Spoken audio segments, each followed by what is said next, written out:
Right, we all good? Happy Sunday, everyone. Right, so we're going to go through our fat loss seminar, but we'll also touch on kind of muscle building and hacks and kind of various different methods, what we can implement to achieve the desired results. So first of all, there's no kind of, I say this in every kind of fat loss seminar, there's no number on the in-body or figure or anything that's going to kind of make you happy. Okay, so you have to kind of think about how that looks, how that feels. It's not a metric that's on a scale. Even if you get there, you probably, that number won't make any difference to your life, or you won't feel gradual. Oh yeah, okay. So it's how that looks, how that feels to you, and that's all individual. Okay, we can't say if you get to this ideal weight, you're going to feel much happier. That's not true. Cool. Okay, so your goal should be to feeling good and performing well in all areas of your life with confidence. So that's the kind of end goal, whether that's increasing muscle mass, losing body fat, or wherever you feel that you're going to be most happy. Cool? So during today, there's going to be some kind of open discussions as well. It's not just going to be me talking at you for like 45 minutes, an hour. There's going to be some tasks for you to do as well, okay? So insanity is doing the same thing over and over again, expecting the different results. So to achieve new results, we have to kind of adopt a new identity. We have to make these small, sustainable changes if we want to be the person or kind of get to where we want to be. We can't do what we're doing now. Does that make sense, everyone? Okay, so we have to make some changes. There will be changes, and there might be an element of sacrifice there as well. Okay, in some way, shape or form, everyone's like, oh God, look, I'm leaving. But there will be some sort of change there, okay? So this is gonna be individual exercise. If with your piece of paper on your phone, I want you to what are your biggest struggles when it comes to fat loss or muscle building even? So what are you struggling with most? Or what do you feel is your biggest struggle? Let's spend 2 minutes on this. Go.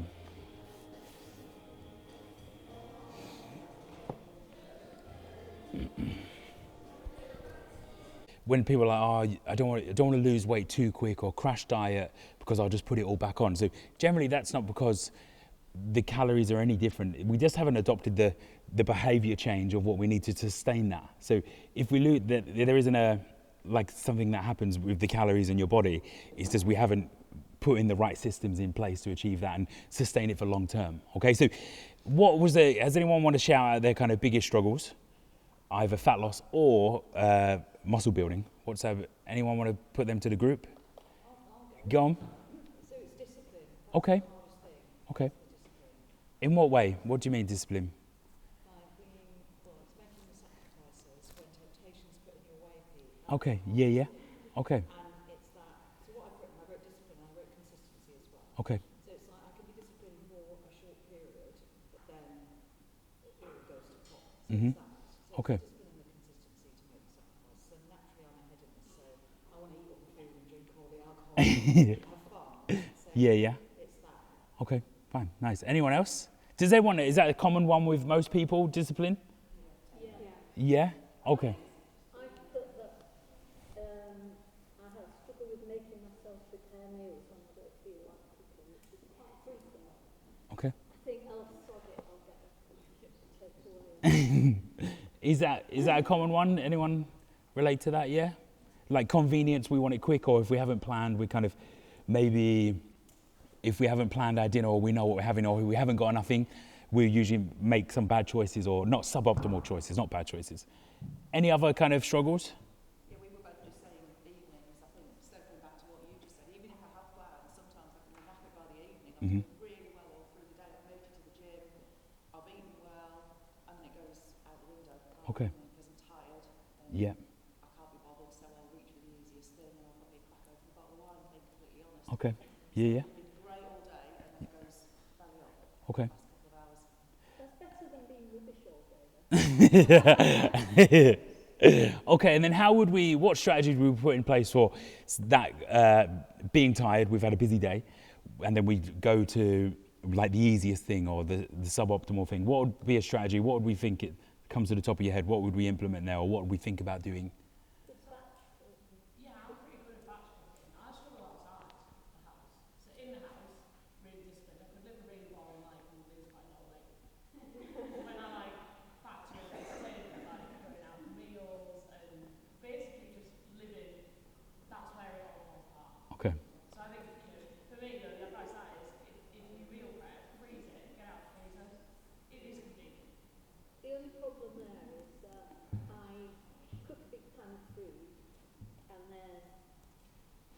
we have it one night and think, I'll freeze that, and then the next day, it'd be easier just to eat that now, and we have the same meal for about 3-4 days, and then till we get sick of it. Okay. Yeah. Put it in the freezer.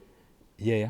Okay. And then what about like the convenience side of things? Like I'm probably a big advocate of kind of making life as simple as you possibly can. So say if we could potentially go Gusto or HelloFresh or potentially the Nourish meals that they do at Morrison's, which I'm a big advocate for, and all the coaches are, and Connor definitely lives on them. That's kind of like a ready meal, 2U5 a day, 40 grams of protein, 450 calories for a meal is not too bad. And then it's easy, then it's quick, 3 minutes in the microwave, and then you've bridged that gap rather than kind of, I can't be bothered to do that, and then getting on Deliveroo or Just Eat or whatever. So that would be one solution. Another one would be kind of what's out, looking through the whole day, looking what's there, what is good. Have we under ate all day, or have we skipped meals, or are we generally hungry when we reach that point because we've under eaten through the whole day, or have we eaten an adequate breakfast, lunch, and then we're not as hungry? Does that make sense? Yeah. Okay. So that could be another solution there. What other struggles do we have? Working away. Okay. Yeah, that's a bit, yeah, it's really difficult to, because I run for quite a lot and it just feels like it's about winning. And it's really difficult to buy anything healthy when you're out and about. Mm-hmm. What do you mean healthy? What would you get? A sandwich that's not thick with mayonnaise, or just, I find it really difficult to buy anything that's healthy. You've got like Pret, haven't you, and that's not bad, but... Mm-hmm. Like generally, like meal deals, people are, oh no, you shouldn't have a meal deal, bad for you, and sandwiches, bread's bad for you, and stuff like that. Generally, a meal deal, if you can kind of get the right combination of things, they're all right. It's not the end of the world. Like it's fine. And I think some people will have a meal deal and they're like, oh, the whole day's ruined, and then that's a downward trajectory for the rest of the day, and it's fine. It's all right. Okay, so let's go through then what we've done previously when we've been on this journey. If we're either building muscle or losing weight. What's this journey look like previously? So you've got 2 minutes, 90 seconds to see what we've done previously. Let's go. Or when we've said relatable, does everyone feel that way of kind of one time being one, or kind of preparing multiple meals, or generally previously when we've like tried these very strict eating regimes that after a week or two we've reverted back. Okay, so the best diet in the world is the one that we can adhere to, I'd say balanced, and is sustainable. There's no point if we're not going to sustain to it. So some people will have a higher threshold where you can kind of push them. Some people is a lower threshold. And then what you have to take into account is our lifestyle and being busy and having a family and stuff like that. So we have to manage expectation there as well of we're not going to be, if we're eating 1,000 calories less every day, we are going to be miserable, irritable, and we're probably not going to, it won't last as long as we need it to, okay? It will be just a crash, very short period of time, and we'll feel good for that, but then we will revert back to our previous behaviors, okay? Like stuff that we've been on this journey before, any other diets or nutrition regimes or plans or stuff they've done? Okay. Mm-hmm.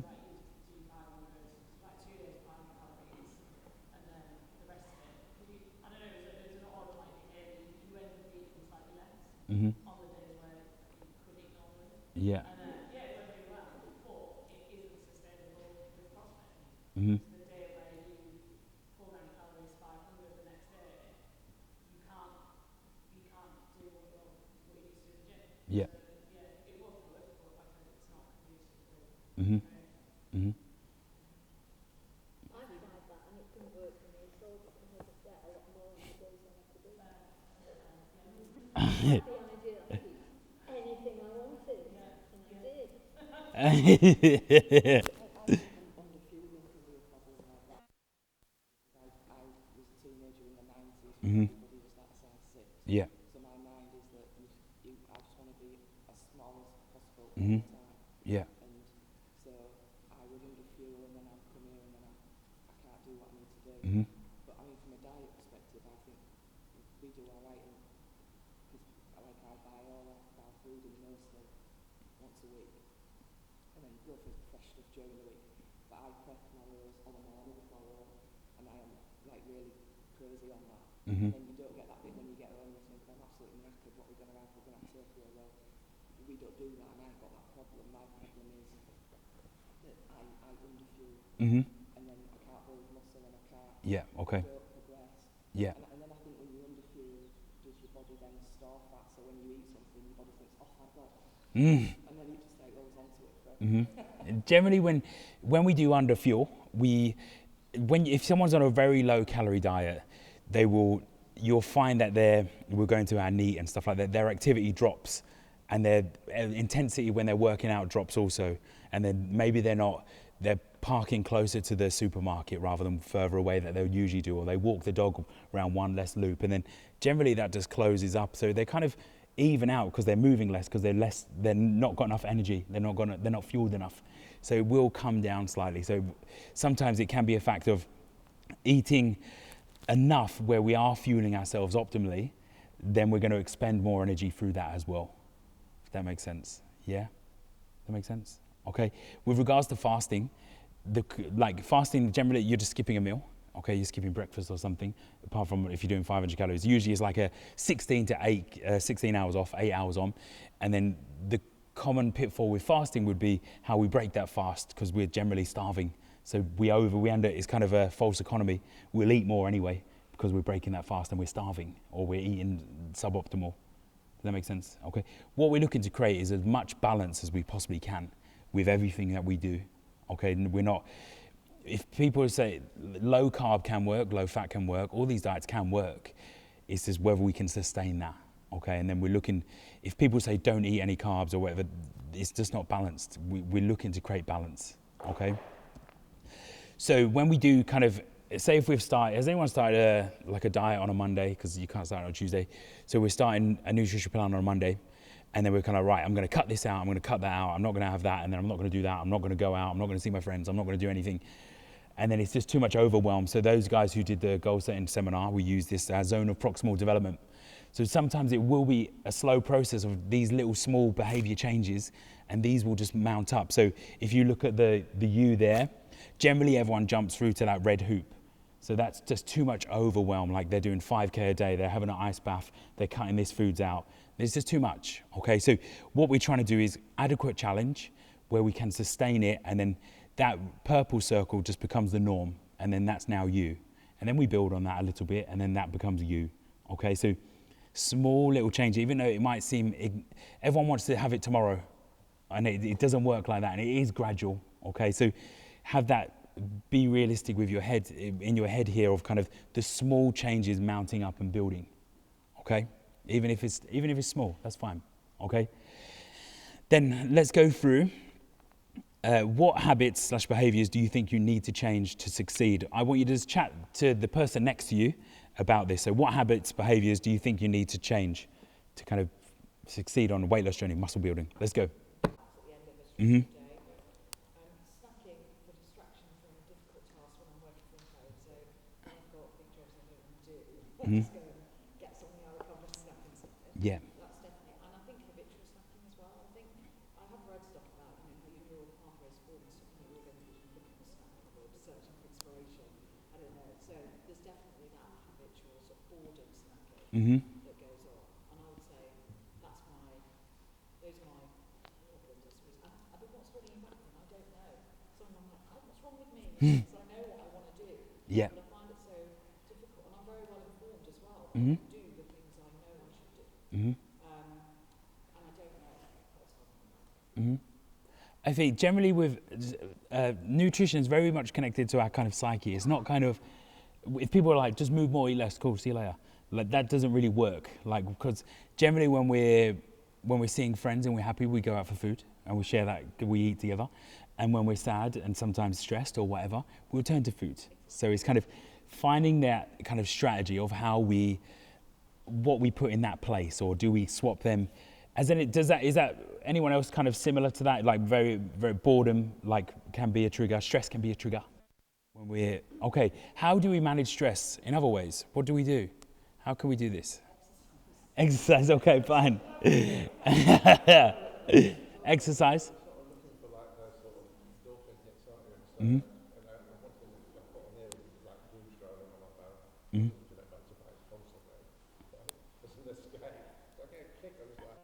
Yeah. And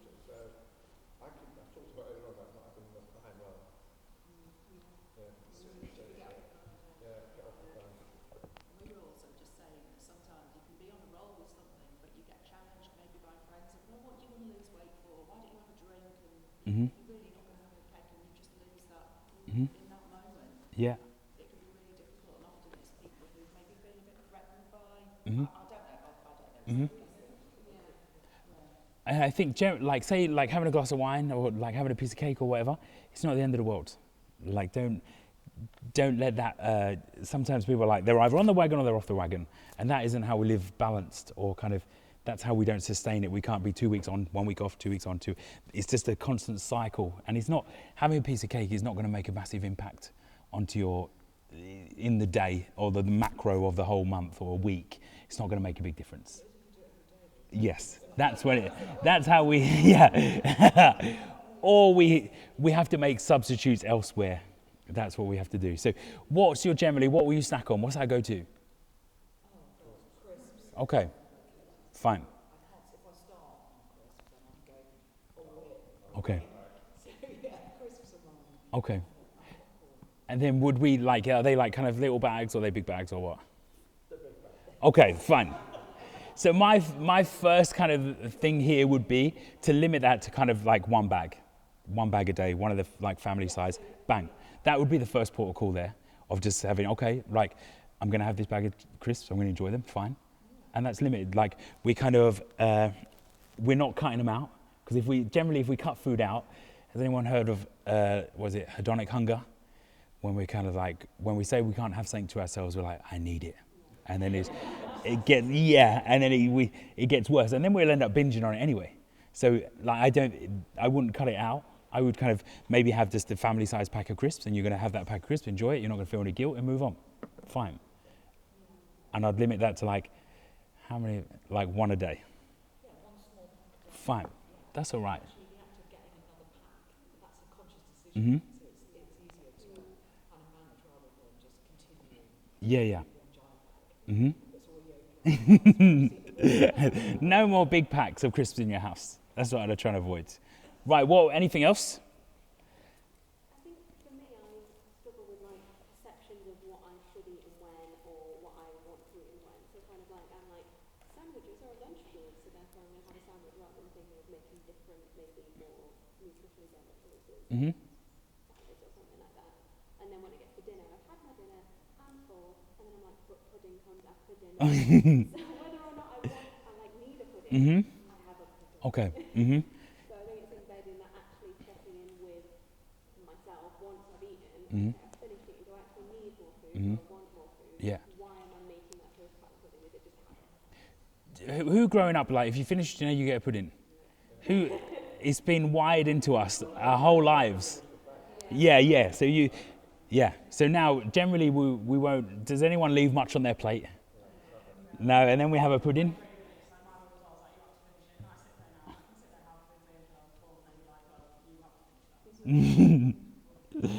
So yeah, generally our parents have got a lot to answer for of that, and that's kind of over years and years been programmed into us. So finish your dinner and then you get a pudding, and then we've just been like a dog, training a dog, and we're like, yeah, get pudding, dog, finish dinner. I find it really irritating when I've got one daughter-in-law who never clears a plate. Oh gosh, She will leave one potato or a little bit of meat or just a small amount. It's like almost like clear my plate, so I'll leave this bit. And really annoys me. I think there's some deeper underlying issues with your daughter-in-law.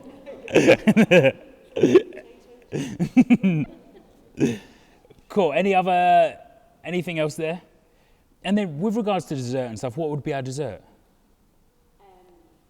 Honestly, I would go for the sort of cake. Okay. Anything baked, I have a genuine weakness for baked cake. Okay, fine. The household that I grew up in, my mum would chow down on, the sharing pack of chocolate buttons, Mhm. one of those a night. Mhm. So I'm kind of like, I know that I have a habit for chocolate, so I avoid chocolate completely, and then I'm like, well, I can have a slice of cake now. Okay. Yeah, so it's those, yeah, sort of high calorie snacks. I don't consider fruit or pudding. Okay. Which, again, it's Yeah. that perception. Because it's sweet. Yeah. It's something that's like a palate cleanser after I've had my dinner. I could consider fruit or pudding a pudding. I would maybe possibly even have your chocolate, like a small bar of chocolate, fine. Don't think it's not the end of the world, okay? Or like limit that. Don't say I can't have any chocolate because then we want it. Or maybe if we, what kind of cake would we have? What would that look like? Okay. I've been having indoor cake this week. Okay. Fine. Is that like portioned up individual portions, or is that you cut it yourself? Okay. So I would kind of measure out what's going to scratch that itch without kind of overeating on that. But that's not cake.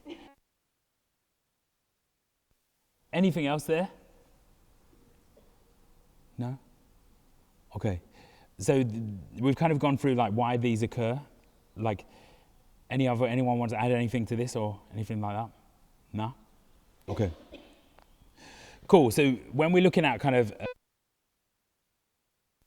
the goal isn't having a big macro goal is really hard to kind of focus on, and then especially because we want results straight away as well. So breaking that goal down into very small, and even not making it about a numbers goal, making it about kind of lifestyle, changes in our lifestyle.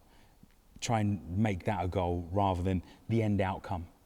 So that's where we're going to get most results of kind of enjoying the way we eat, being happy with the progress, and then the results will come from that.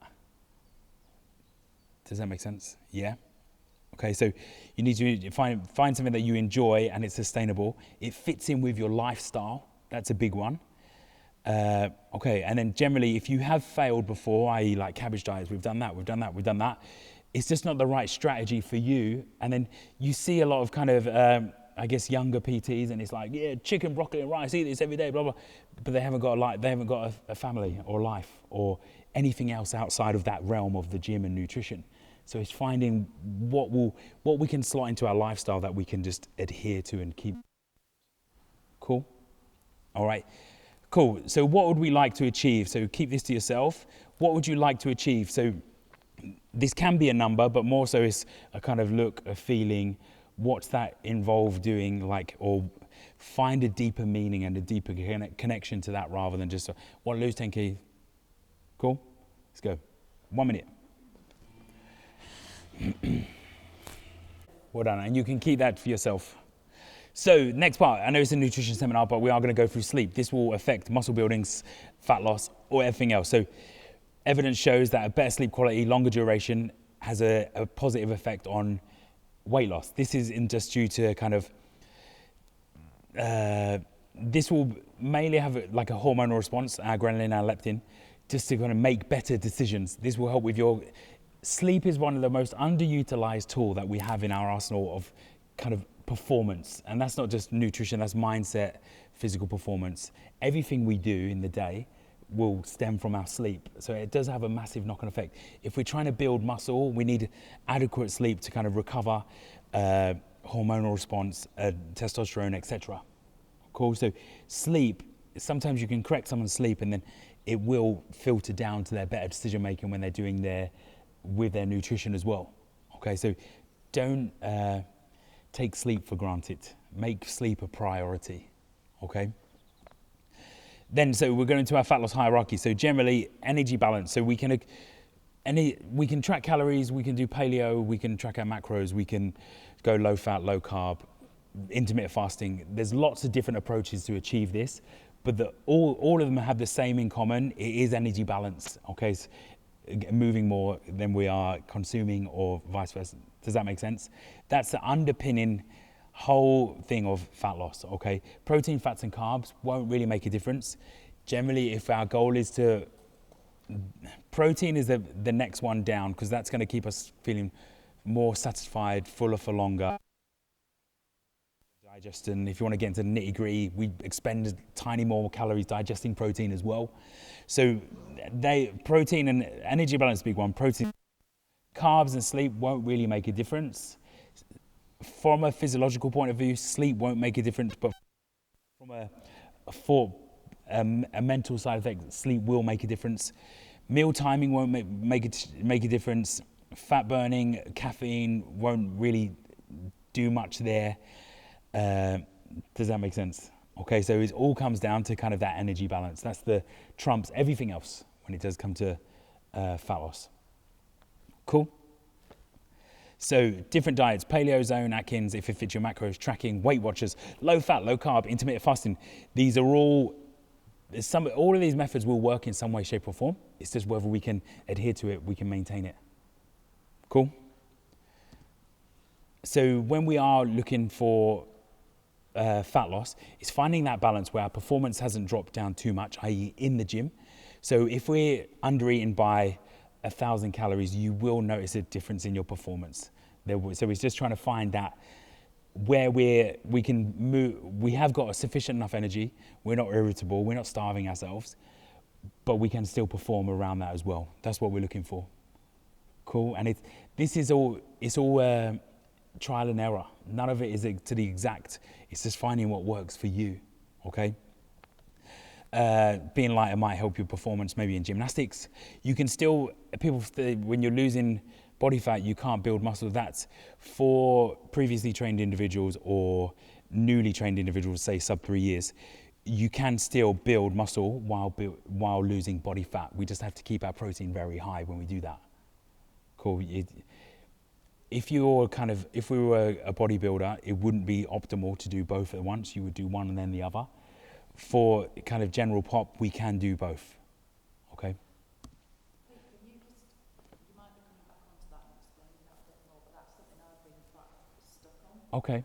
The idea of building muscle while in calorie deficit. Mm-hmm. I don't quite understand that. So the protein will be the biggest.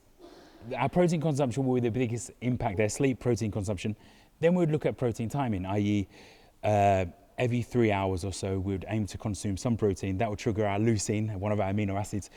Our leucine threshold is the trigger to build muscle. So we need to make sure we're doing that every kind of 3 hours throughout the whole day. With regards to the additional calories, that will just give us more energy. That's what that provides. It gives us more, same as like creatine, or that doesn't automatically build your muscles. It gives you more energy in your ATP system to kind of push out more reps, therefore creating more damage, breaking the muscle down a little bit more. So we can do both. It isn't optimal, but we can do both. Okay, but that protein will be kind of 1.6 per kilo body weight to kind of 2.4. It will be on the high spectrum there. Cool. So I'll go through other methods, not just tracking as well. So pros, it's less restrictive, i.e. we can have a pack of crisps and we can have this as long as it does fit into our calories for that week. We're absolutely fine. You can do both. Okay, we can go out for dinner, and there is a bit more flexibility there. We'll have more data to work with. It's not just guesswork. Oh, I don't know why I haven't lost anything this week. When we are tracking calories, because we've not been in a deficit. We've had consumed too many calories this week, so it gives us that live data. Accountability as well, with regard to kind of tracking stuff. If you are honest with your the way you are tracking, reduces the unknown. So that goes back to the data. Educational, and it can override hunger cues. You'll get to a point where like, oh no, I've had enough. Like this says I've had enough, so I've probably had enough there. Okay. Cons, it can be time consuming, it can be obsessive, can be inconvenient, and it can kind of be overwhelming sometimes. We're like, oh, I don't know what to do or how to track this or what am I tracking, so there are pros and cons for both, but there are other methods as well if tracking is not a good one for us. I think everyone should track for kind of at least 2 weeks or 3 weeks in your whole life, because then you're going to find out what's in food, and sometimes it is kind of, you learn a lot from just that kind of exercise of tracking for a little bit, i.e. say, yeah, avocados are a great source of fat, but calorie-wise, they're quite a lot of calories. Or kind of, so if we're trying to create that deficit, but we're like, I eat really healthy, and there's like, we're over-consuming there. Okay, so it's a good educational point for there. When we're looking at our calories or let me know if I'm speaking too quick or you're getting unsure. So our BMR is our basal metabolic rate. This is how many calories we need to consume if we laid in bed all day and did nothing.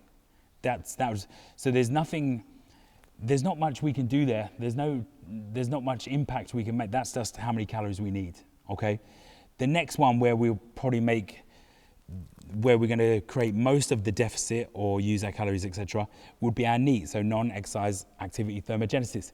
This is your walking, this is your going to the shops, milling around, getting your steps in, whatever. This is the biggest one that will contribute to fat loss, more than the gym or anything else.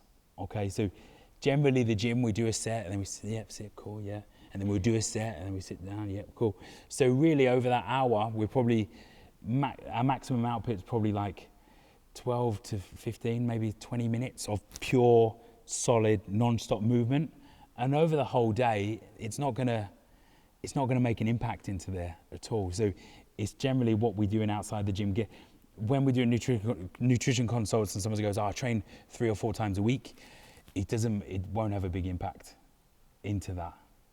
Cool, it doesn't make too much of a dent, okay? Building muscle will help because that will increase our BMR, okay? So we'll need more calories, and if we don't give ourselves more calories, we're generally burning more calories, okay?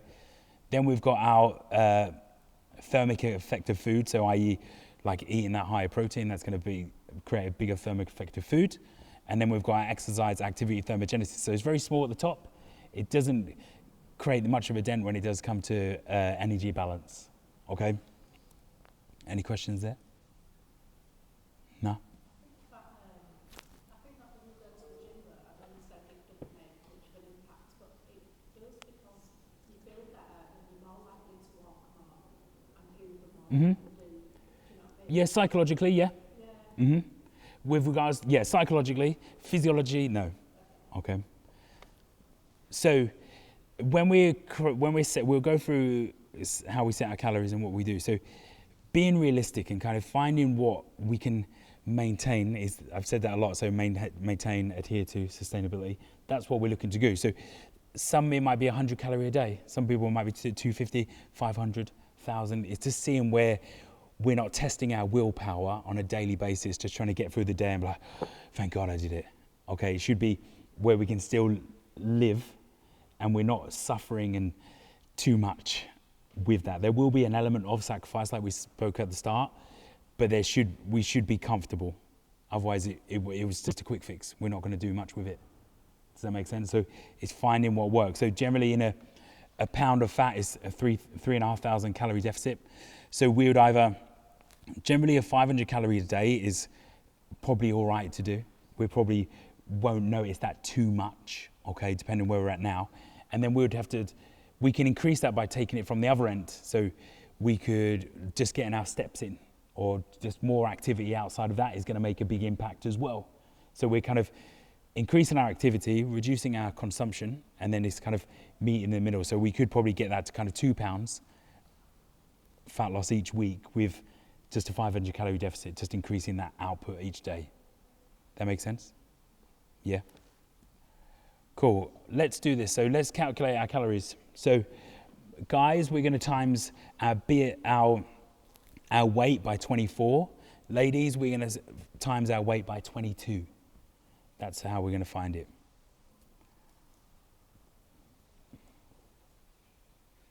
So this is your BMR. This is the calories that we need to be alive without doing anything.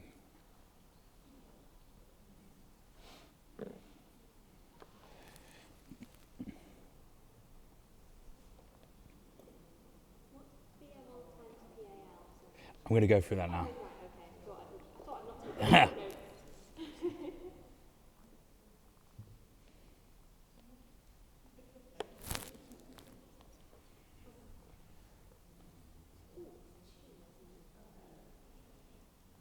Cool, have we all done that?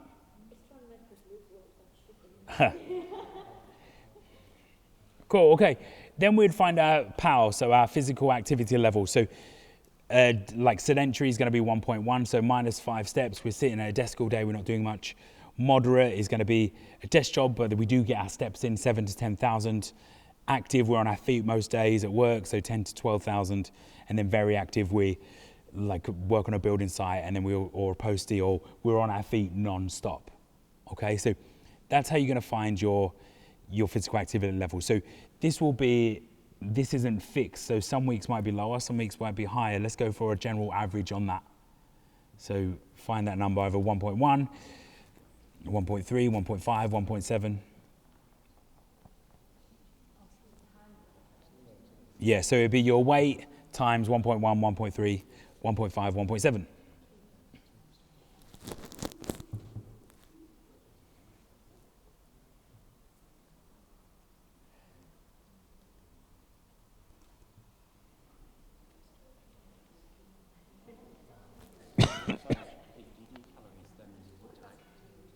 Yeah, so you do your BMI, your calories, your weight times your 24, then you would times that by 1.3 or. Just done my weight times 24. Pardon? Just done the weight times 24. Yeah. Yeah. For the pound bit, Yeah. so you times that by 1. Yeah.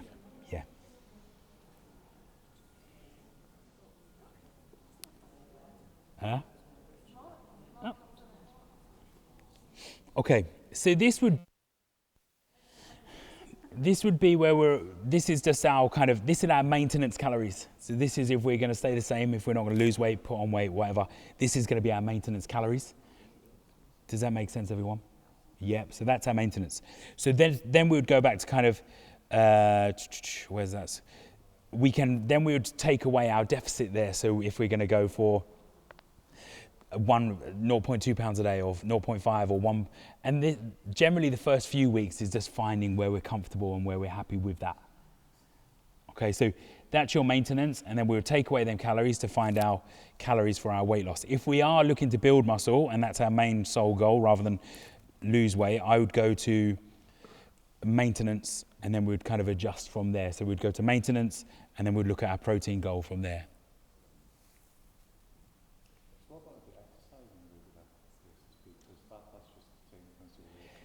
Same, because it doesn't have that much of an impact. Yeah. So I've done 700 calories today at CrossFit, so that's what the watch is telling me. Mm-hmm. So, and if you do that 3 or 4 times a week, Mm-hmm. I would have thought you could have packed that in, but all of a sudden just go. And then what about are your steps high as well? Steps are about average 10,000 a day. So if I was you, I'd go, are you timesing that by 1.5? I was times by 1.3. I'd go 1.5. Yeah, 1.5. Right,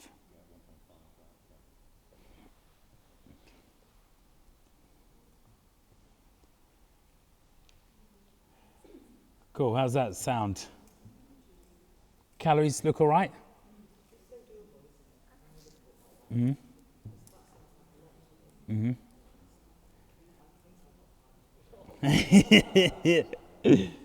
How does that, have we all worked out our deficits and stuff like that?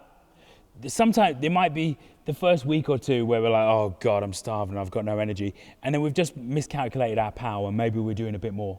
Or sometimes, say after a week or two, the scales aren't moving, and then maybe we've overestimated our physical activity level. So we just have to change that slightly as well. Cool? So kind of where we want to be. So if we go 500 calories roughly, that should be where what are your calories anyway? For your thingy? Yeah. Okay. What we say generally, if we're smaller individuals, I wouldn't go below 1,500 for a lady. I would get you moving more. I would get your steps up. That's it. I wouldn't go below that. So you did your weight, you did your thingy, and you times it by 1 point. I had a desk job. Yeah. Also, I walked between Yeah. work. So Yeah. I did 1.2. So Okay. I'm sedentary, but I'm a bit. Yeah, fine. So that's where I'd get that from, is up increasing your steps. I wouldn't go below 1,500. You can do it short term, but long term, there are lots more other negative physiological aspects that we're going to have. So I wouldn't go below 1,500.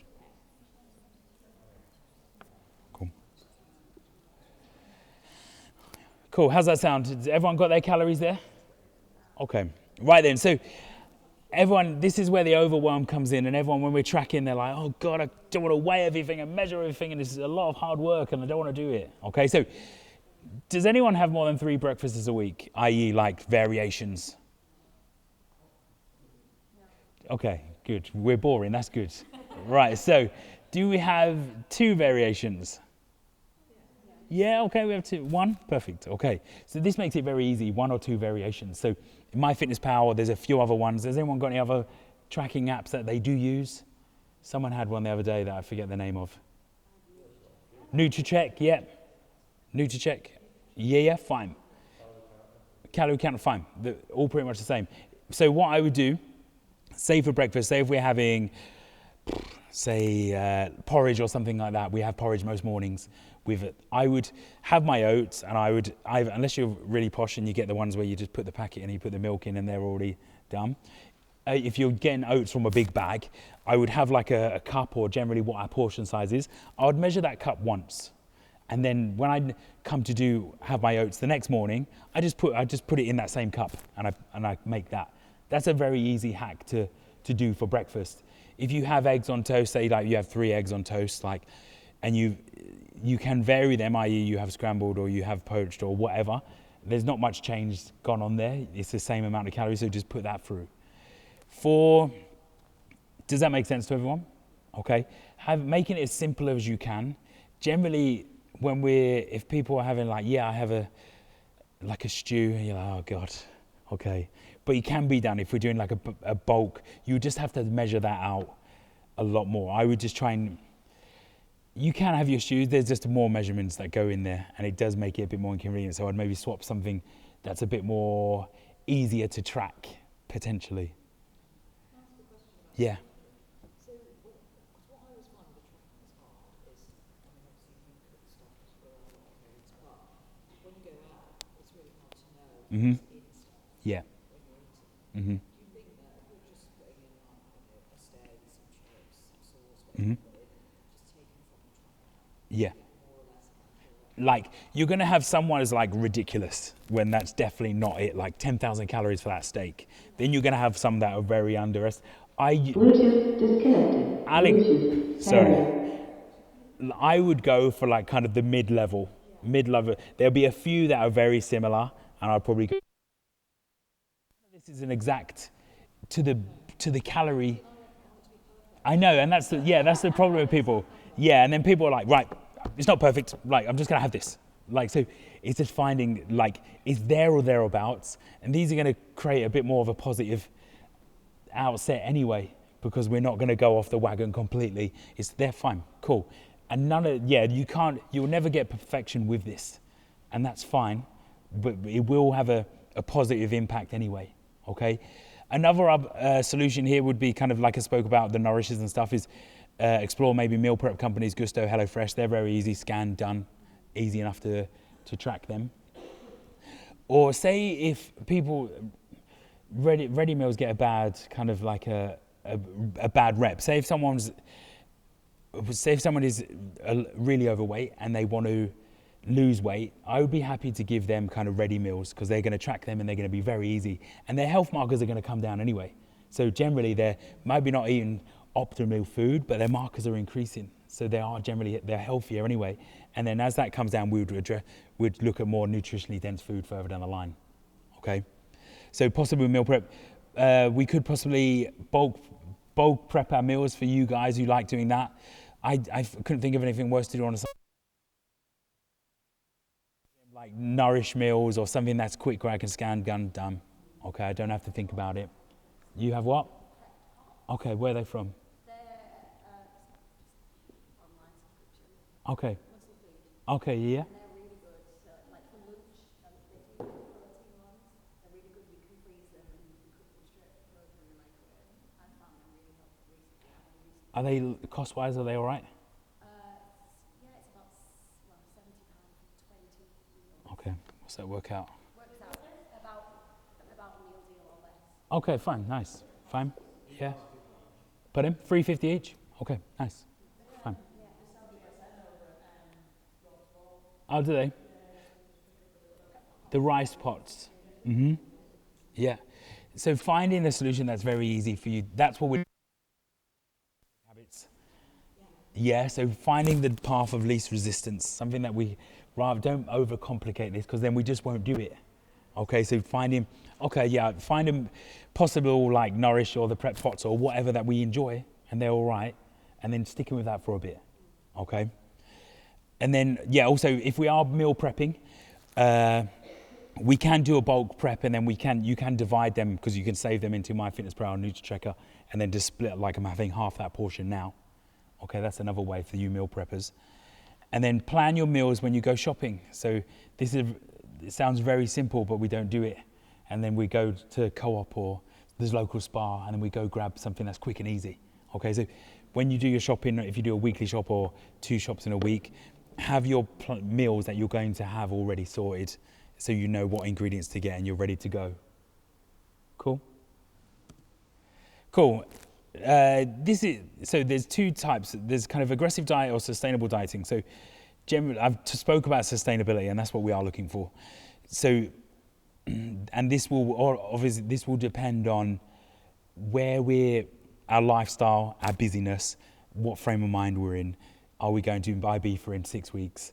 Like this will matter. So generally, like I said before, when people crash diet or they lose a lot of weight quickly, they haven't learned that the behaviors to kind of progress from there. But generally people think, if you lose loads of weight, you put it straight back on and blah, blah, blah. But we can do like, say, a higher deficit, either 750, 1,000 calories. Your performance will drop down, but then we would go to maintenance for a few weeks and we'd drop down. So you can get quicker buy-in with clients because they see a result pretty quick, okay?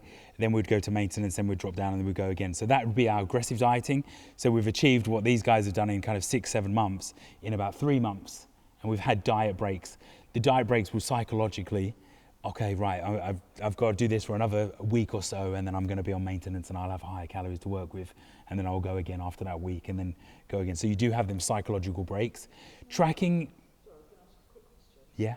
When you're doing the aggressive dieting more and you don't have the energy to train or to be as active, then is it right that you lose muscle as well as fat? Do you lose weight? We're going to keep our protein high. So that would be, keeping our protein high will preserve our muscle mass. Yeah, that's the main aim. I'm not going to do the aggressive. Okay. I just wondered, it's just something I want to in the past when I've done aggressive dieting. I haven't done it. You're don't train really hard. Mhm. Just not going to have the energy. Yeah. And I don't want to do that. I want to train. Yeah. So there's 2 camps. You kind of, wherever say if you're going away in a few weeks, that's what we'd probably implement. If we're all just looking for sustainability, we can just do this gradually. And then tracking isn't a lifelong thing. We shouldn't be tracking forever. Tracking is something that we do for a period of time. Then we stop, and then most of that behavior will transfer over. We'll be able to look at we're probably not going to change our breakfast up too much. With some bits might slip in here and there, and that's fine. And then say if we revert back over a period of time, then we track for a month, we just get things in line again, and then we do that. But tracking for your whole life is just, it's only a period of time. You don't do it forever. Cool? Cool. Then we're going to calorie banking. So this is based off someone who's roughly 1,500 calories a day. So generally people are very good during the week. Okay, then it comes to the weekend and they're like, I've been really good all week. I'm just gonna have a little treat. Okay, so then their calories just flies out of control. So in this next one here, just a little perspective here and how easy it is to come out of your deficit. So if we're creating a 3,500 calorie deficit a week, we can pretty much do that with a few beers and a Domino's very easily. And then the whole week that we've been dieting we've come back up, we're level again. We haven't created a deficit now. So it's very easy to do. Okay, so, and then, let me think here. Same. Does that make sense? So if we are, say the next one, so kind of, it shouldn't say maintenance, it is weight loss. So this is the flexibility when it does come to tracking your calories. So when say we hold 250 calories back every day, okay, so we're now eating 1,250, then over the we know we're going out the weekend or having a takeaway and stuff, we can still have that takeaway, but we've accounted for them calories, so we're still on track. We're still progressing. Does that make sense? So it's not, don't look at tracking your calories on the micro day to day, look at it on the weekly basis. Then it will be a bit clearer. That makes sense, everyone? Okay. Otherwise, it's just the 3,000 calorie deficit, we're just kind of hitting out 1,500 calories a day, fine. Cool? So as long as you track it, you can have your chocolate biscuits, you can have your packet of crisps, you can go out for dinner, as long as we account for that. That's fine. Cool? But you don't want to get to a point where we're eating 100 calories a day because we're going to binge at the weekend, or that's not balance. We're looking for a bit more balance here. That makes sense? Cool. There's our treat meals just to scare you all. Fine. Even just like having 4 beers is your day. You can have beers when you're tracking, just as long as we're tracking them and we've accounted them from either the week before or the next week we're going to account for them. Cool, you can still have them and it's not all destroyed. We're still on track because we've accounted for them anyway. How long a period would you bank those beers? So, for example,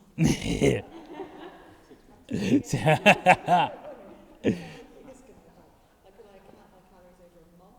Would that be too long? I mean, what would be, like, I'm exaggerating like a month, but, 1 week to the next, okay.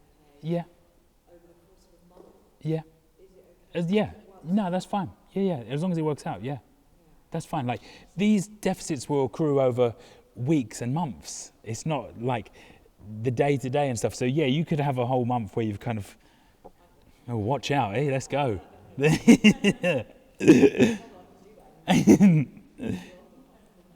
Cool. Okay, so how to lose body fat, not muscle. So that's the name of the game. So we want to keep our protein high, but when it does come to calorie deficits and losing weight, your calories trumps your protein.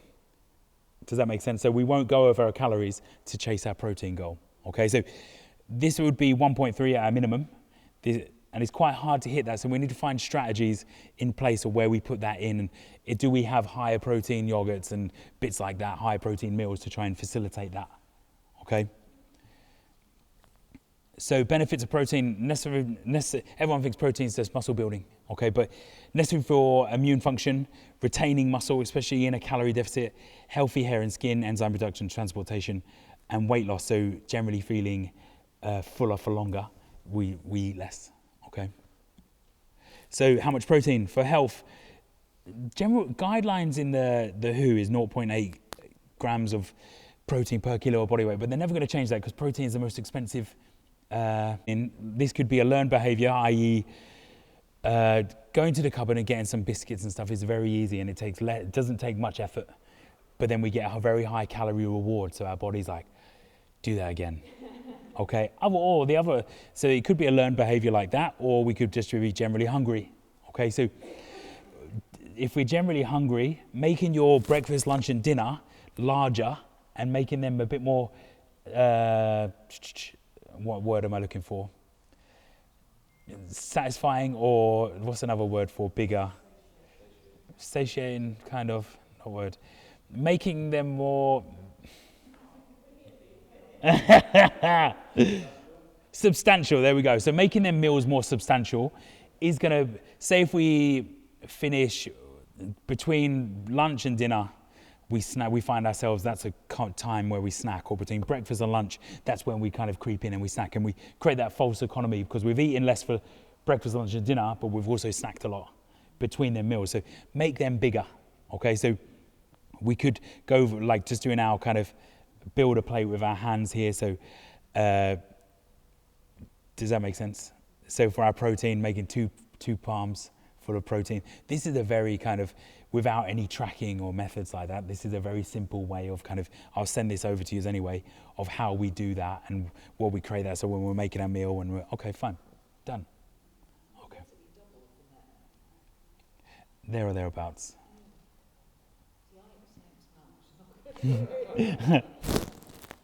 There or thereabouts.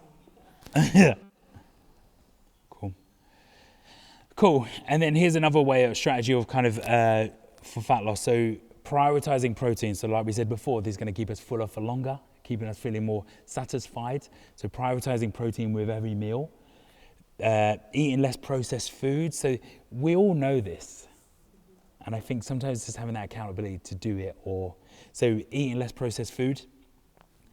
Low fat alternatives could be a potential, like I said about the ready meals and stuff. If our health markers are coming down and reducing, people are like, oh, they've got loads of rubbish in the low fat alternatives, but your health markers are improving anyway. Overall, you're healthier. Okay, keeping your activity high. Oh, there we go. Yeah, Connor's done the videos on Instagram. Check them out. Swaps. Keep your activity high. So having a little plan of, same again, don't go out of here and go, I'm going to walk 20,000 steps a day. Let's think that generally when we're kind of doing our consults or whatever, we'll add 15% onto their weekly average now. And that's the same as our calories. We don't have to go on the micro, we go on the weekly. What's your weekly average? Okay, you had a rubbish day there, we did 2,000. Okay, this week the weekend, we're going to try and increase that by 3,000. So it's over the whole week. That's going to make a big impact.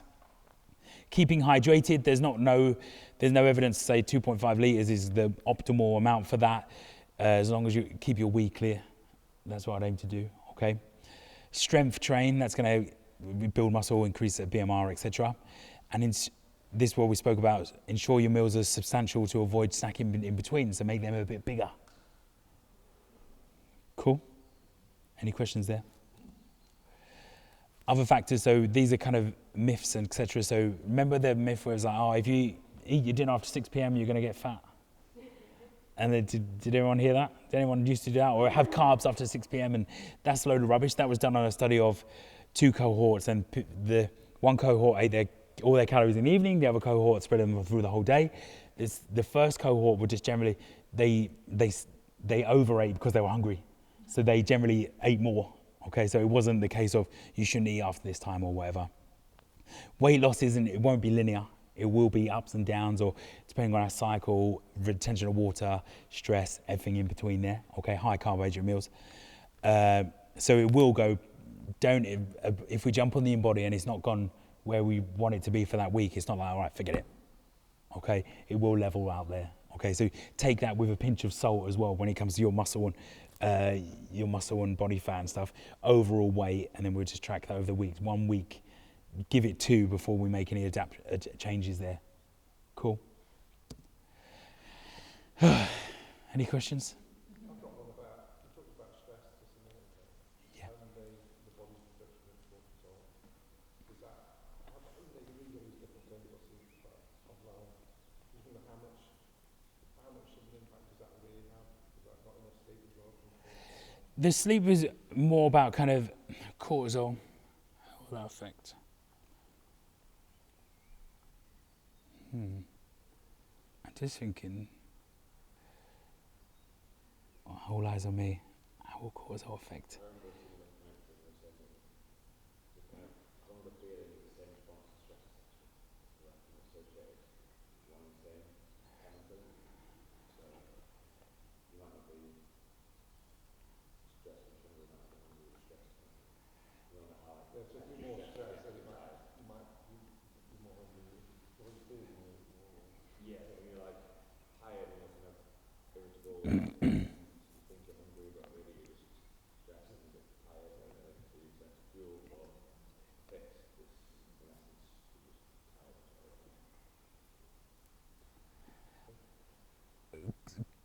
Go on, what was the question again?